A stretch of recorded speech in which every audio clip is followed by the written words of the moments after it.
ni seetlu nañ ko ci diggante bi ñu naan listu Benno Bokk Yaakaar respecté wul parité ak bi ñu naan listu départementalu Yewwi Askan Wi respecté wul parité seetlu nga décalage bi pratiquement une semaine qu'est-ce qui l'explique de mon point de vue c'est parce que listu Yewwi Askan Wi dafa fuité parce que effectivement ñoom Barthélémy Dias bu ñu demee ne dañu bëgg apporter ay correction dañ leen tollaguñu fu ñuy càmbaree liste yi ñu déposé candidats yi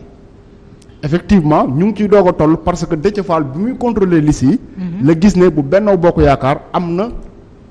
respecté wu parité am na ñaari jigéen ñu toppalante léegi pourquoi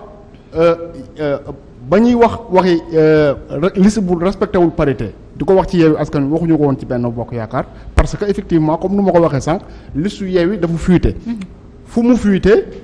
fan lañ ko déposé mooy DGE wax naa fi depuis le départ que DGE mënul organiser ay élections au Sénégal parce que tout simplement ñoom dafa am foo xamante ni foofu la ñu bokk bu doon dans un pays normal boo xamante ne nii l'administration xam na véritablement son rôle taxaw tëddee njaaxaanaay respecté ñëpp donc du ñu gis problème pour que ñu ne y a pas de souci même bu nekkee ne Antoine Diome mooy seen patron ñooñu fa nekk ay fonctionnaires lañ dinañu def seen liggéey mais on a vu qu'au Sénégal ça ne se passe pas comme ça. y a pas la neutralité ngay bëgg wax. mais non nekkul DGE rek sax laay mettre en cause. gis nga lépp li nga xamante ni dafa wër élection yi dañ ko faussé au départ lépp lu wër élection yi. déjà DGE comme ni ñu ko waxee Antoine Diome mooy seen patron. di liggéeyal APR ak Benno Bokk Yaakaar ensuite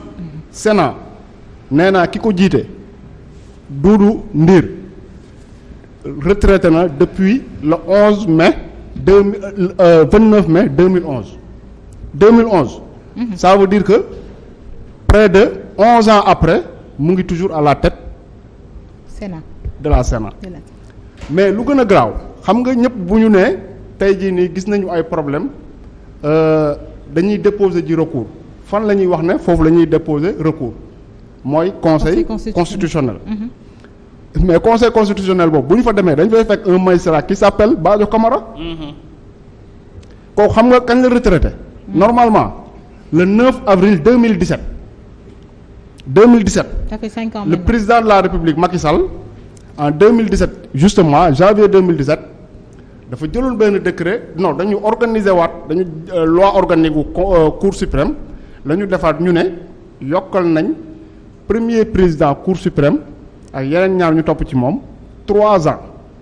maanaam ñu war a jóge ci 65 ans dem ci 68 ans loolu je pense que UMS kaasoon nañ ko fi parce que ñoom mënuñu comprendre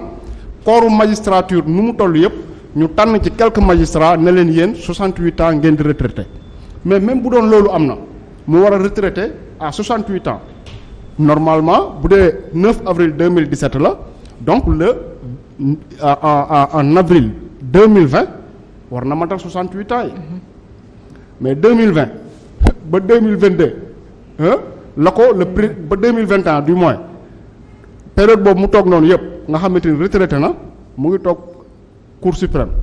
ba président de la république jël décret nommé ko au niveau du conseil constitutionnel. kon yow da ngay bëgg wax tey conseil constitutionnel bu fekkee recours yi dem na fa y a aucune chance pour que qu'est-ce qui va se passer d'après. maa ngi ñëw mu yóbbu ko. conseil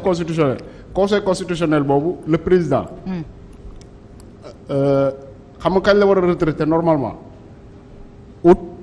2022 bii di ñëw maanaam. mois d'août plus précisément le 13 août 2022. maanaam bu ñu defee élection yi le 31 juillet moom 13 jours moo koy dese. pour que mu dem à la retraite donc bu nekkee Sénat mi nga xamante ni mooy arbitre bi ka fa nekk depuis 11 ans war na jël retraite am bu nekkee DGE mi war a organiser élection yi Antoine Diome moo leen di jox seeni nu mu tuddati seeni ordre bu nekkee coow am na ñi nga xamante ni ñoo war a àtte expliquer naa la également la fa nekk ñenn ñi sax ñu ngi xalaat ne Badio Camara boobu nga xam ne retraité na depuis kenn xamul kañ la li président Macky Sall di calculer mooy que Oumar Sakho mi nekk président conseil constitutionnel bu retraité août 2022 bii di ñëw mu pousse Badio Camara pour mu nekk président conseil constitutionnel. pour quelqu'un boo xamante ne nii depuis 2017 retraité na léegi tout ça pour dire tout simplement que élection yii nii. dañu ko faussé dès le départ parce que les règles nu mu tuddati ñi nga xamante ni ñooy les acteurs waxtaanuñ ci déggoowuñ ci te loolu li koy gën a firndeel mooy parrainage bi nga xamante ne nii gis nañu ñi nga xamante ni ñoo ko fi mujjee kaas ni ñu leen def toroxal leen tëj leen jàpp leen sànni ji leen ci àll ba donc bu nekkee organisation bi ñi ko yor amuñu crédibilité bi système bi ñu koy organiser mais baaxul mais li ciy mujjee am mooy tout simplement coow li ñu constaté nii te loolu muy delloo véritablement démocratie. est-ce que dina yomb trouver solution ci lii également. non mais de toutes les façons man li ma gëm mooy que même si quelque part. ñoom ñu ngi koy fulee nu mu leen neexee mais la loi doit être respectée. liste boo xamante ne nii respecté woo li nga xamante ni ñoom dañ koo teg comme ay règles et loi et règlement ba ñëpp fekk si leen si loolu dañ ko war a respecté parce que tey jii nii personne ne comprendrait loolu c'est sur la table. élection 2019 yi passé ku mel ni Pape Diop il n'est pas parvenu à rassembler les parrainages bii pas kenn xamul fan la jaar ba am ko en même pas pendant ce temps ñu mel ne ñoom Bougane ñu mel ne ñoom keneen ak ñeneen ñu rejeté leen pour des questions de parrainage donc comme que ñooñu dañu teg loi ñu ne moo tax ñu génnee leen si nañu sukkandiku ci même loi boobu pour génnee Benno Bokk Yaakaar ak ñeneen ñi nga xamante ni yëpp respecté wuñu loi bi. d'accord alors Maître Sow est-ce que d'accord nga Mame Birame le jeu a été faussé d'avance ak waa DG te encore que yéen tey jii beneen laaj bi ma la bëgg wax est-ce que gënuloon ngeen les recommandations de la CEDEAO ñu appliqué woon ko xëy na moo doon éviter ñii ñëpp sax nga xamante ni ñoom dès le départ lañ leen bloqué que ñoom ab seen chance pour bokk ci législative yi.